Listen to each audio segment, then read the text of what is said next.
Grazie dunque ai colleghi di Udine, buonasera a tutti dalla redazione di Portogruaro, gli aggiornamenti come sempre dal Veneto, ma vado a presentare subito quello che è il nostro ospite di oggi, Alvise Maniero, candidato sindaco a Mira per il Movimento 5 Stelle. Con lui parleremo di tanti progetti relativi a Mira, ma anche poi di una peculiarità. Io sinceramente non la sapevo, che a quanto pare a Mira le telecamere non possono entrare in consiglio comunale. Comunque di questo parleremo fra poco. Andiamo rapidamente a parlare invece con il nostro ospite, Alvise Maniero, ricordo candidato sindaco a Mira per il Movimento 5 Stelle. Allora abbiamo parlato di questa singolarità, insomma, di Mira, dove le telecamere non entrano in comune. Voi ovviamente vorreste farle entrare, ma come mai non entrano in comune? Questa è una domanda che ci siamo posti anche noi, visto che normalmente nel Consiglio Comunale, che è lo spazio pubblico per eccellenza, noi riteniamo, in altri comuni, per esempio Venezia e in svariati, lungo la riviera e nell'entroterra, è normalissimo che i consigli siano ripresi addirittura dal comune stesso.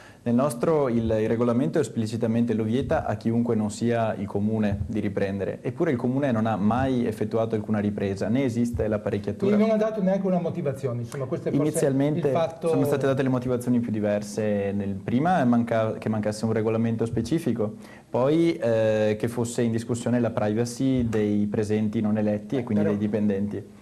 Vabbè, però comunque naturalmente chi partecipa a una manifestazione pubblica non è che possa alla fine invocare la privacy, il luogo è pubblico. Il giornalista Paolo Zeriali ha definito come una peculiarità del comune di Mira il fatto che le telecamere non possano riprendere i lavori del Consiglio Comunale. Ebbene, questo divieto vige anche in altri comuni del veneziano, come ad esempio quello di Cinto Caomaggiore. A tal proposito, sul finire del 2011, aveva avvicinato il sindaco cintese Renato Querini per sapere quando finalmente le telecamere sarebbero potute entrare in consiglio comunale, una richiesta che gli era stata sollecitata più volte dai banchi dell'opposizione, ma che fino ad oggi è caduta nel vuoto.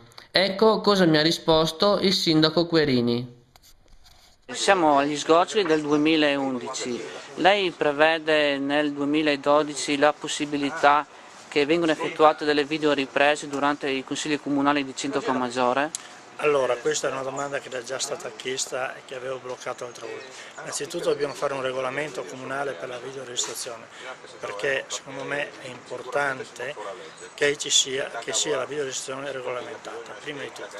Secondo le motivazioni che mi aveva dato l'opposizione di fare le videoregistrazioni perché non c'era spazio, perché per invogliare il cittadino, sono motivazioni che non sono valide. Motivazione di portare il Consiglio Comunale anche a casa delle persone mi va benissimo, però non con quelle motivazioni presentate dalla lista Caomaggiore.